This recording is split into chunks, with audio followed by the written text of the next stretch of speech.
Dab Nation all day, baby. God, I knew it. Flex it. Stop it. All right. So we're going to be breaking down Golden Guardians' new roster, because when they actually announced their new roster, I was actually very intrigued by what they did. Last year they wanted to get high and have him foster new NA talent. You did not like that when they said that, did you? I was fine with that, honestly. I really think that High would have, if their plan was to develop NA talent, I would have been fine with it. But they brought in a bunch of crusty old dudes. It wasn't just High. If High was just surrounded by young players, I would have been like, awesome. It wasn't. That's not what happened. They gave him Lorlo, Yes. Matt, Contracts, and Deathly. Yes, Deathly was a good pickup, and I think even Contracts was pretty decent.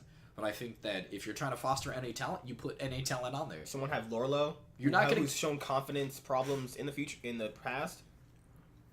The thing about a it is, person that's shown that if you give him resources, he can't really fully carry a game. yeah, I think that High could have taught them how to play the game, and then They said his personality was polarizing. who said that? A lot of people had talked about it. His personality is like can clash with people. Also, like the Golden Guardians press guy, the manager of their esports team, was like he knows how to lead people, but not know how to tell them what to do.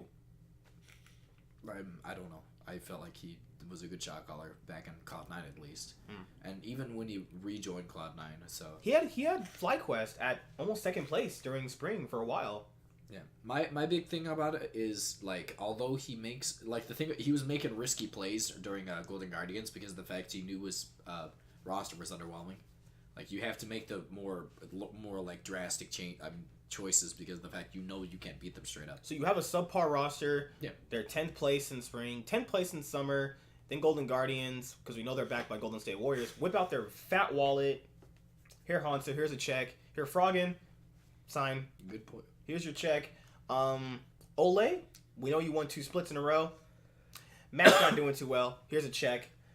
3 new players in Golden Hanser, Froggen, and Ole. So we probably should start off with gaps from last year. Lorlo to Hanser is a A plus up. 100% upgrade. Jungle is the same. Mid is Mickey and High, because I want to point out Mickey did get them more wins than High did. Yeah, but Mickey was literally going 1v9. So Mickey was also very inconsistent. I think that although he was a great player at points, he also was a terrible player. They call him the dice for a reason. Yeah, he was a lot less. I think he was a lot. He less, got them more wins, but it wasn't like it was quality wins. He popped off when he popped up on things that were extremely meta, and then when he went back to control mages, it just didn't look really that good. So they switched out them for Froggen, the pretty good upgrade over there, and then you have Ole switched out for Matt. I think that's a gigantic upgrade. But now here's the problem with the team: are they gonna have personnel clashes? I don't think any of these players although we don't know what's going on the inside, we can't know yet, but we'd have to have some sort of inference from the actual team itself to tell us. But for the most part, these all seem like passive players. I don't see a leader type of person in it. Maybe Froggen. I'm assuming Froggen's probably going to be trying to be the shot caller, which I don't really approve of. I think that I don't really like Froggen's type of shot calling. It more is centralized around mid lane, and I like him as a player though. I think the game is drastically changed from when he thinks that style of shot calling was I think that's just what he's used to. But the thing about it is, he is a great player, so a pickup with him I think is still amazing. I think that him having a team is something that should have happened last season.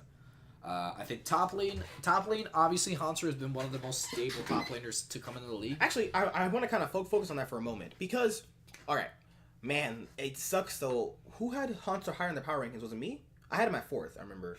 I had Broken Blade at 5th, right? No, I had that switched, because we thought that on a worse team, he wasn't going to perform as well. I think you had Hanser higher and I had Broken Blade. Are you sure? Yes, 100%. I remember.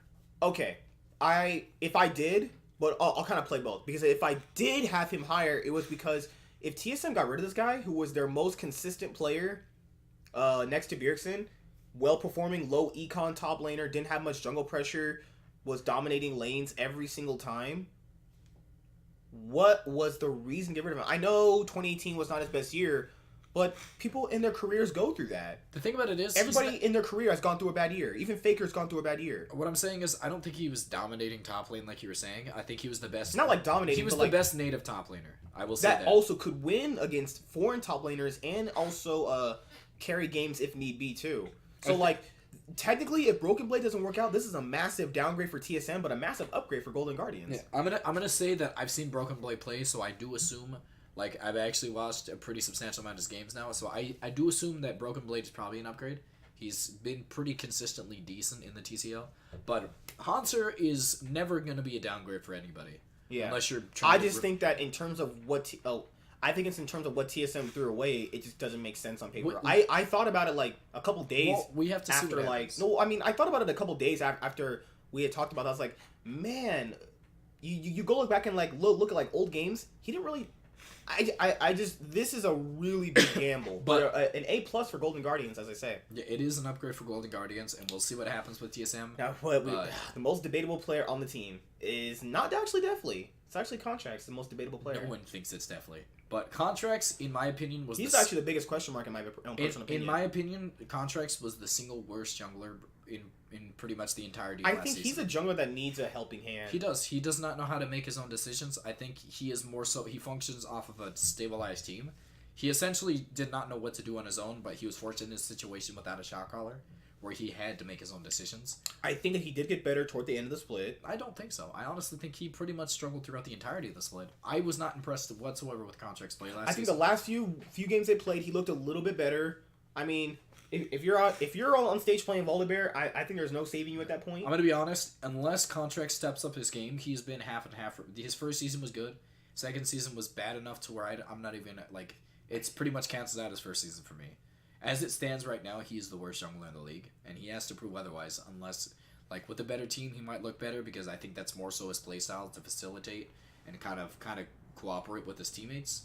I don't think he does well with other bad laners. He had a bunch of bad laners around him, so maybe that made him look worse because of his playstyle. But unless this happens, I don't see this being a good laner. I think it might have needed. He's young. He's only been playing for so long, so maybe he's worth it. But I think it'll work fine if they. Like, he can't be a leader. He needs a helping hand. Yeah, well, I would. But it's hard to jungle's a very important position, so having a native jungler is good too. It is. We'll see if his third year is good. If his third year is good, then I think that it'll be a lot better for him as a player because that means his team is gonna have a exceptional jungler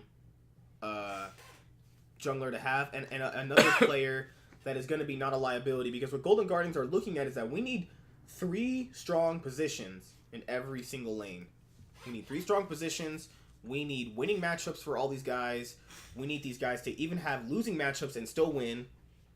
We need our team to be flexible in draft, which I think they are going to be. Is it too crazy to say they might get top 4? Yes, I think that with this team, they're strong. I don't know if top 4 is reasonable. I think that both. I think they could make it into the 3rd place match. Maybe. Highest, I would say, is you're going to make the 3rd place It's match. possible. I think that Lowest, this is a volatile sixth place playoff team. But I'm going to say they're not better than 100 Thieves. This is all on paper. They're not even better than Cloud9, who made a massive downgrade in mid. I don't even know if it's a massive downgrade. Niski looked pretty decent last Niski looked pretty good all year, actually. Yeah, it's a downgrade. Niski, massive struggled for a couple weeks, and then he turned into a really great mid laner? I think he was definitely not. He wasn't the strong. It's definitely. He was underwhelming when he first went back to EU.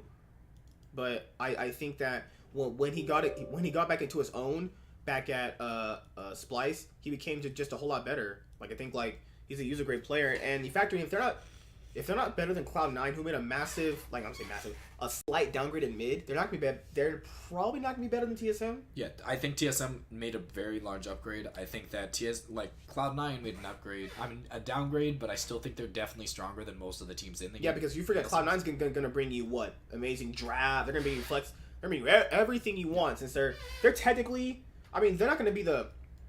Here's the problem. They're gonna be the best team that people are gonna look at. But on paper, they're still going to be a lot better than a lot of other people. But all around, I think that with this team, I think the strongest point, in my opinion, is going to be bot lane. I think it's going to be mid. Well, I think that mid lane is definitely the strong point, but I don't know how strong... I think that with a direction that Froggen will give them, if he did back on his EU Master days and Echo Fox days, I think this is a... I'd like to imagine that Froggen comes back to form. I think that He technically didn't even take a break. He took an entire year off, so I'm just gonna put what I think is gonna be I'm the most confident in saying this will be good You get in the bot lane. I think that definitely was one of the best performing ADCs last split, and he is definitely probably the strongest up and coming talent in the LCS. And I think that Ole is he's still a great support. I don't care what. I think that double lift made him look worse because of his. I think that more so his big pressure moments get to him. I think that he struggles on playmaking supports when he doesn't have a direction of what the team is actually going to do. He is a passive laner, and it didn't function well with double lift because of the fact that double lift is an aggressive laner. It kind of counteracted his playstyle, and double lift forced him in a situation where he had to be an aggressive laner, and I think that's why he looks so terrible. I think with a team like Golden Guardians, with who is I don't think Definitely's a passive laner, but I do think that he's not insanely aggressive. He's a great all around player. I think definitely I'm really excited for this lineup. And I think that Definitely's also not a polarizing person. I think that he's not going to call you out in your mistakes, which is the kind of thing that he's not ready for. I think this team will have arguments on something. I would like to imagine they wouldn't, because I don't see a person who... I can imagine Froggen and Haunter clashing for resources. I think those two... not for resources, more so. I think those are going to be the most vocal people on the team. Haunter. Well, you got to factor in, if Haunter was so good for them, why would they even kick him? Was it because he didn't listen to coaches? Was it because, like, maybe people on the team just didn't want to play with him anymore? Did the org feel like they had conflicting interests with him? You can't ask me, dude. I don't know what they thought because I can't get into their brain. I'm just going to assume the fact that they wanted... This is going to be your higher ceiling because we've seen what Haunter's capable of. I still think that could have been enough.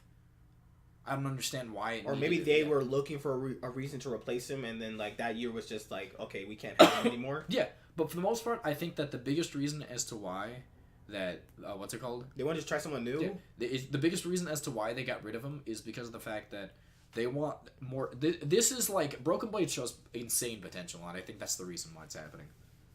I think they got lucky that Haunter was able to do what he did because they didn't. I'm pretty sure going in, they didn't know he could do that. He was going to be as good as he was. He was. I mean, Dyrus himself stated the fact he's like, Haunter is incredibly talented, and I respect it honestly. Like I'm happy for him. I think that Haunter's got a good team going for him. Yeah, I mean, I would have it has to be behind the scenes stuff. There's no way you let a guy like Haunter go. We don't know enough, but for the most part, I think that this is going to be an incredibly talented good job for Froggen. Yeah, Froggen has got a team. After Froggen got kind of screwed by Echo Fox, they let him on thinking that they're going to sign him, and then he's like... Wait, did they even say that? I don't think that happened. It was really late, and they were kind of leading him on to think he was going to get signed that year. I don't know anything about that. Could you imagine Froggen being with Huni and Dardoch last year? They couldn't have had all those players, could they? Like, well, I guess with Lost, with Apollo and Altic. Altic and Adrian. Yeah, I guess it would have worked. That would have been a great team. That would have been good. I don't know why they chose. Phoenix was performing well. It's not like it was a weakness. Hey, they rejoined together.